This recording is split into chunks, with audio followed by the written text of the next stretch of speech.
Le 22 septembre 1878, l'écrivain écossais Robert Louis Stevenson part à pied de Monastier-sur-Gazeille avec son ânesse Modestine. L'une des raisons qui l'engage dans cette aventure, c'est sa rencontre 2 ans plus tôt avec Fanny Osborne, une américaine artiste peintre venue en France pour s'éloigner de son mari volage. Pour diverses raisons, celle-ci est contrainte de repartir pour la Californie avec ses 2 enfants. Stevenson décide alors de partir voyager en solitaire et pour ce faire, il choisira les Cévennes. 12 jours plus tard, après 220 km et beaucoup d'aventures, il arrivera à Saint-Jean-du-Gard. Cette belle aventure me tente et je me décide également à réaliser ce parcours, non pas avec une Modestine, mais avec le sac sur le dos et mon bâton de randonneur. Il me faut une documentation complète pour trouver les hébergements et les détails du chemin étape par étape. Comme pour le circuit de Compostelle, un petit carnet me permet d'historier mes lieux de passage. Il me faut également la carte IGN qui me donne la totalité du parcours et les différents dénivelés qui m'attendent. Et je le scinde en 3 parties. Le Monastier Langogne, Langogne le Pont de Mauvert, le Pont de Mauvert Saint-Jean-du-Gard. 3 départements traversés, la Lozère, l'Ardèche et le Gard. Et 4 régions au programme, le Velay, la Margeride, le Gévaudan et les Cévennes. Cette première journée de voyage me conduit au Puy-en-Velay. Puis je rejoins le village de Monastier-sur-Gazeille qui sera le point de départ officiel de ce parcours puisque c'est ici que Stevenson a préparé son voyage et a trouvé sa fabuleuse compagne de route, l'ânesse Modestine, acquise pour une valeur de 65 francs et un verre de cognac. Après avoir fait connaissance avec mon premier hébergement et dégusté un petit réconfort, ce premier après-midi sera une belle occasion pour découvrir cette petite cité qui officialise le départ des randonneurs par le GR 70.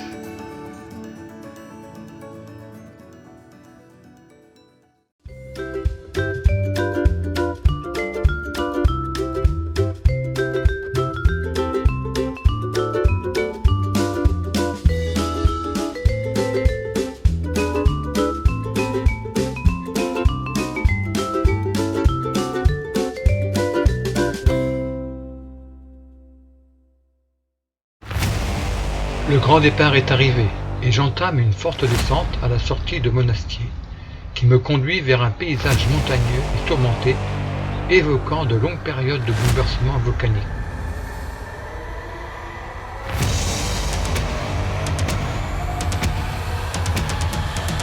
En effet, le Velay fut un immense champ de volcans en activité et, arrivé sur un plateau, on découvre effectivement tout le passé géologique de cette terre.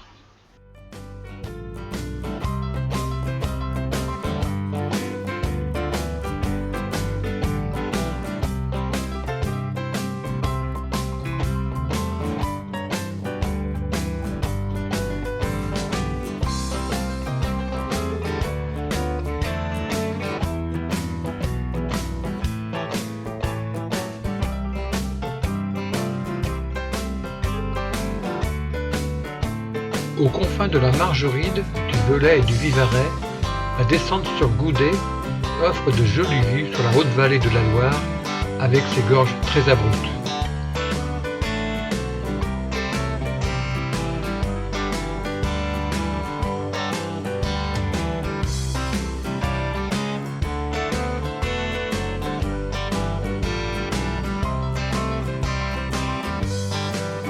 Blotti au pied de son château, Goudet est un charmant petit village. Robert Louis Stevenson y fit escale. Au-dessus du village se dresse le château de Beaufort. Après une très forte montée, sur un chemin pierreux, le sentier continue encore vers Ussel pour arriver à l'étape de fin de journée au boucher Saint-Nicolas.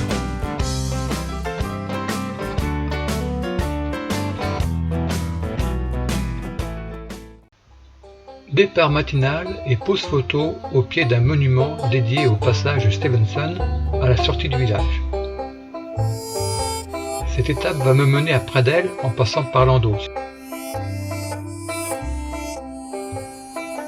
Nous sommes toujours dans le département de la Haute-Loire, en Pays du Velay, sur un plateau à 1100 mètres. La région a été marquée par un fort exode rural entre les deux guerres et s'est intensifiée dans les années 50. Des mesures engagées pour encourager les agriculteurs à cesser leur activité, conjuguées au vieillissement de la population, ont entraîné la désertification des petites communes excentrées. Landos, avec ses 900 habitants, reste cependant un gros bourg assez actif, avec la centralisation de la majorité des services du canton de Pradelles. Le climat montagnard y est continental, avec des hivers rigoureux. Parmi les productions caractéristiques du pays, on trouve la fameuse lentille du Puy.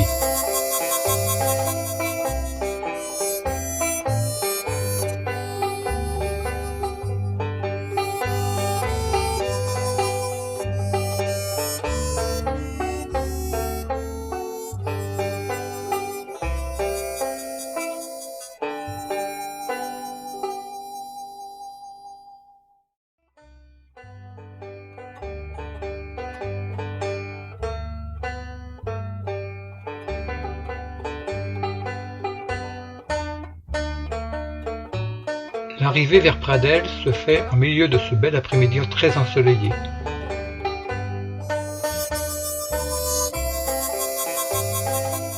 Après avoir posé mon sac et une bonne douche, je peux flâner dans ce très beau village, classé puisqu'il appartient au cercle des plus beaux villages de France.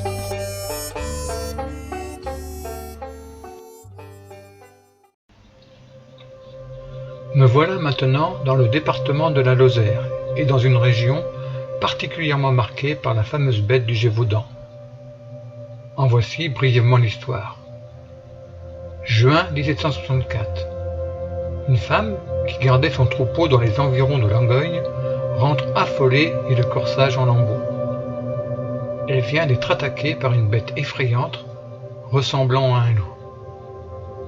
En effet, au XVIIIe siècle, la région regorge de loups venus des forêts de l'Ardèche toutes proches. Dans les semaines qui suivent, plusieurs attaques ont lieu et de nombreux enfants sont égorgés. Des tentatives pour abattre l'animal restent sans succès. En 1765, Louis XV dépêche Antoine de Beauterne, lieutenant des chasses royales, qui abat un loup de bonne taille, mais au printemps 1766, les massacres reprennent. Plusieurs fois on pense l'avoir tué, et 3 années durant, la bête poursuit ses ravages, faisant au total une centaine de victimes. En juin 1767, un certain Jean Chastel parvient à tuer un gros loup carnassier, ce qui met fin aux attaques. Mais oublions ces épisodes du passé pour retrouver le sentier de Stevenson et Modestine. Après avoir quitté Langogne, une belle balade en forêt me ramène sur des chemins plus abrupts.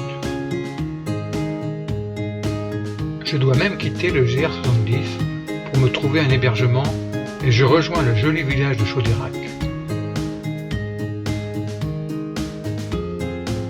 Une belle soirée avec en réconfort la fameuse Aligot. Pour cette nouvelle journée, l'aubergiste a la délicate attention de proposer aux randonneurs de rejoindre le sentier officiel en nous conduisant au village de Chélard-l'Évêque, point de départ de cette 4e étape. Why don't you let me be? I don't know why you keep on haunting me.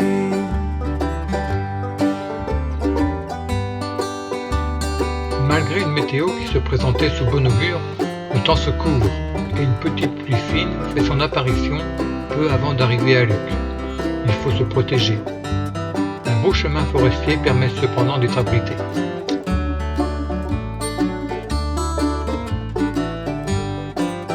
Néanmoins, l'arrivée dans le village de Luc se fait sous une pluie plus conséquente, et le passage sur le site du château, qui domine la petite bourgade, est rapide. Il me faut trouver un abri pour le pique-nique. Un petit cabanon sur le bord de la route me sert de refuge. Quelques livres mis à disposition me permettent de passer quelque temps avant de reprendre la route qui va me mener vers le petit village de La Vérune où se trouve l'hébergement du soir. Une ancienne colonie de vacances aménagé en hébergement Stevenson. Cela me rappelle quelques souvenirs d'enfance. Après la journée pluvieuse de la veille, en ce début de matinée, le ciel reste menaçant. Mais les prévisions pour la journée sont bonnes. Cela se confirmera au cours de la matinée en me dirigeant vers Labastide-Puylaurens. Je vais quitter momentanément le département de la Lozère pour l'Ardèche. Quelques millimélos dans les sentiers autour de Notre-Dame-des-Neiges m'induisent en erreur, et d'ailleurs, je ne suis pas le seul. Et me voilà arrivé à la Bastide un peu plus tôt que prévu.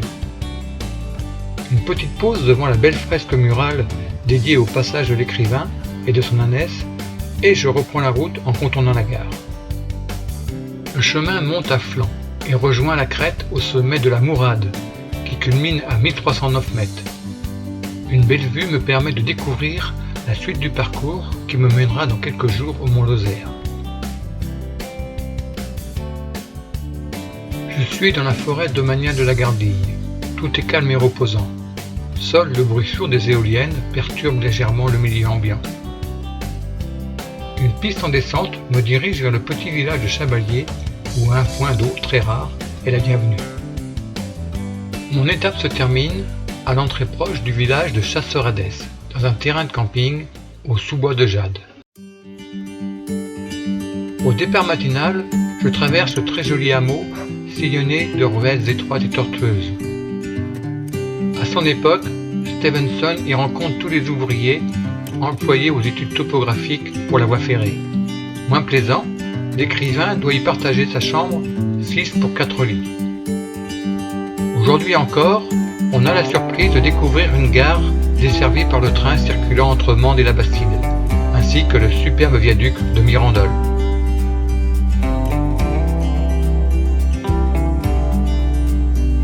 Je me dirige alors vers la montagne du Goulet. S'élevant entre 900 et 1500 mètres, elle étire son échine d'est en ouest en prolongeant les monts granitiques de Margeride. Le paysage se fait pastoral et forestier, ce qui rend la marche très agréable. Au village des Altiers, des logements insolites, gîtes et tipis font rêver aux grands espaces.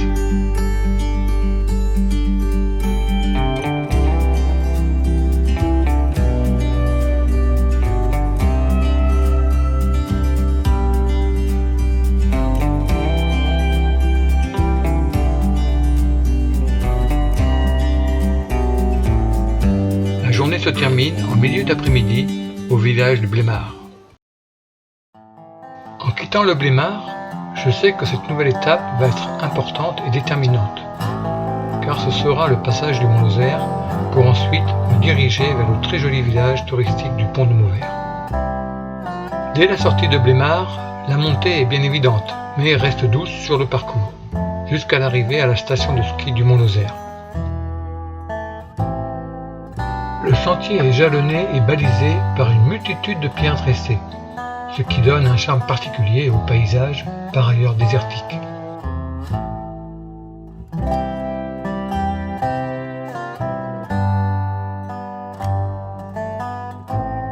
Culminant à 1699 mètres, le Mont-Lozère a tout d'un poste frontière, séparant en son temps pays franc et royaume wisigoth, royaume de France et comté de Toulouse, ou encore Gévaudan catholique et Cévennes protestante. À son approche, Stevenson s'émerveille devant les croupes dénudées de ce géant, allongé d'est en ouest sur plus de 30 km. On arpente avec bonheur ces grands espaces infinis.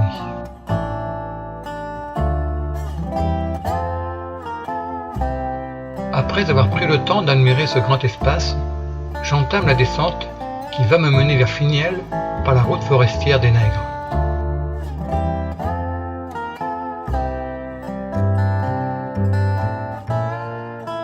Passé Finiel, le paysage change complètement et je me retrouve jusqu'au Pont de Mauvert sur des chemins jalonnés de gros blocs de pierre avec autour de moi un paysage aride et impressionnant. Le Pont de Mauvert est un bourg typique à la confluence du Tarn, du Rieux-Malais et du Martinet.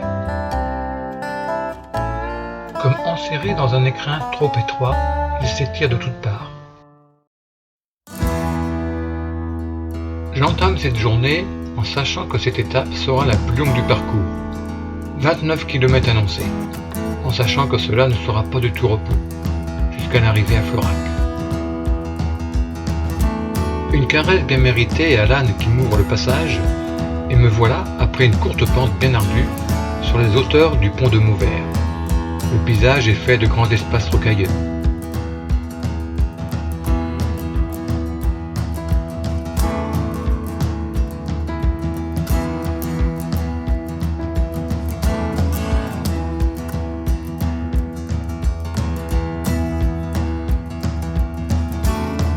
Après avoir traversé ce plateau rocailleux, un chemin forestier me dirige vers le massif du Bougès.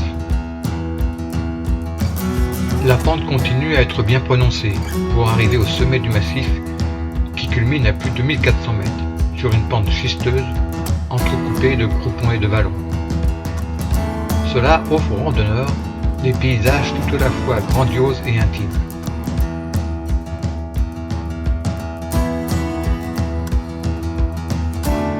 Après avoir franchi le col du Sapet, je retrouve un long chemin forestier qui me dirige vers Florac. La fatigue de l'étape est pesante. Une jonction de GR me permet de raccourcir légèrement la fin du parcours.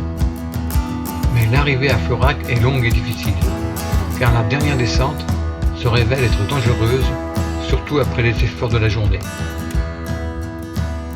La prudence est de rigueur jusqu'à l'arrivée. Après la longue étape de la veille, cette nouvelle journée se présente plus clémente. Au matin, j'ai le plaisir de retrouver 3 ânes qui ont passé la nuit sur le petit espace juste devant la fenêtre de ma chambre. Voilà une bonne entrée en matière. Je quitte le centre d'hébergement pour rejoindre à la sortie de Florac le cours d'eau, la Mimante.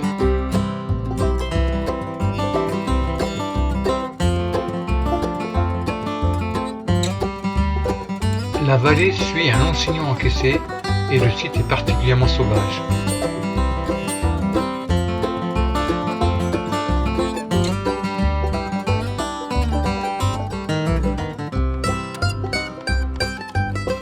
Le GR70 permet de s'approcher de la rivière et de longer sa berge dans le sillage d'une ancienne voie ferrée désaffectée. Une série de petits tunnels donne du charme à cette voie verte qui me mènera sans contrainte particulière vers le lieu d'hébergement qui se trouve être l'ancienne gare de Cassagnas, réaménagée pour accueillir les randonneurs. Du fait d'une arrivée plutôt tranquille, l'envie me prend de faire une petite baignade pour me rafraîchir. Pour cette avant-dernière étape, je quitte la gare de Cassagnas pour emprunter une route forestière.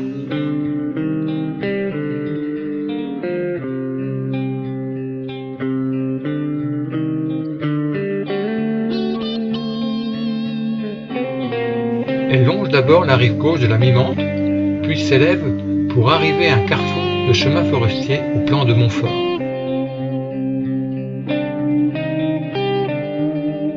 Une stèle est élevée à la mémoire des Camisards, protestants français qui ont mené une insurrection contre les persécutions qui ont suivi la révocation de l'édit de Nantes à partir de 1702.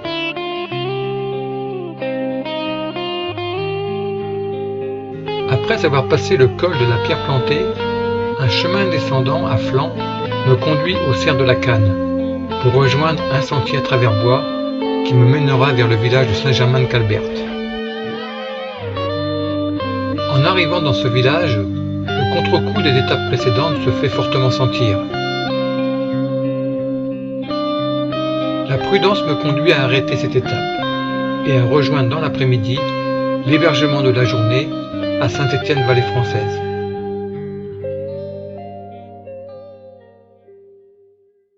Au dernier jour de ce périple, 12 km me séparent de l'arrivée à Saint-Jean-du-Gard.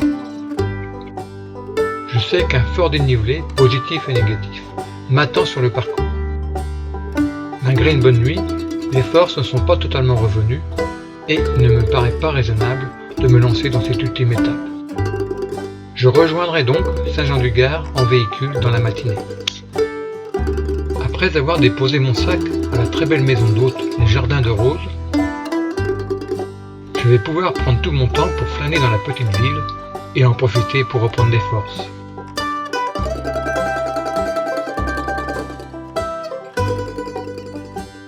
En soirée, ce sont les retrouvailles pour passer un bon moment avec les personnes rencontrées ces derniers jours.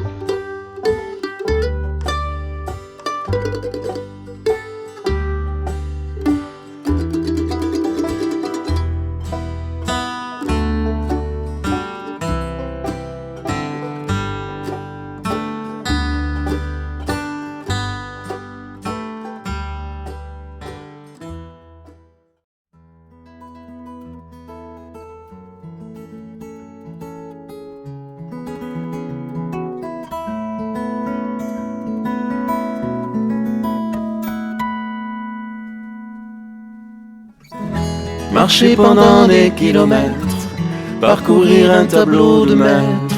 Si le sac à dos pèse un peu, on l'oublie face au merveilleux qui s'offre à nos yeux grands ouverts sur le beau camailleux de verre. Un air de guitare dans la tête rythme les pas au fil des heures, aide à supporter la tempête ou la douleur. Pour atteindre la récompense, un monastère ou un village, on s'encourage et on avance le vrai voyage.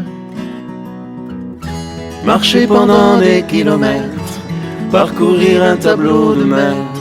Si le sac à dos pèse un peu, on l'oublie face au merveilleux qui s'offre à nos yeux grands ouverts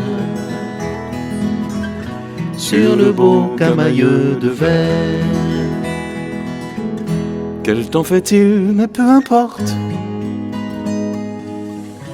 le chemin nous appelle encore. Combien de jours ouvrons la porte, le dos au nord? Bien sûr, il faut aimer marcher, chant des oiseaux, parfum des prés, immense bouquet de genêts, là, à nos pieds. Marcher pendant des kilomètres, parcourir un tableau de maître. Si le sac à dos pèse un peu, on l'oublie face au merveilleux qui s'offre à nos yeux grands ouverts sur le beau camailleux de verre. Marquer chaque jour d'une nuit le réconfort d'un bon repas, donner plus de sens à sa vie à chaque pas. Et loin du vacarme des villes, écouter le chant du silence, voir la rosée bleue qui scintille, l'arbre qui danse, et savoir que l'on est vivant. Marcher pendant des kilomètres, parcourir un tableau de maître. Si le sac à dos pèse un peu, on l'oublie face au merveilleux qui s'offre à nos yeux grands ouverts sur le beau camailleux de verre.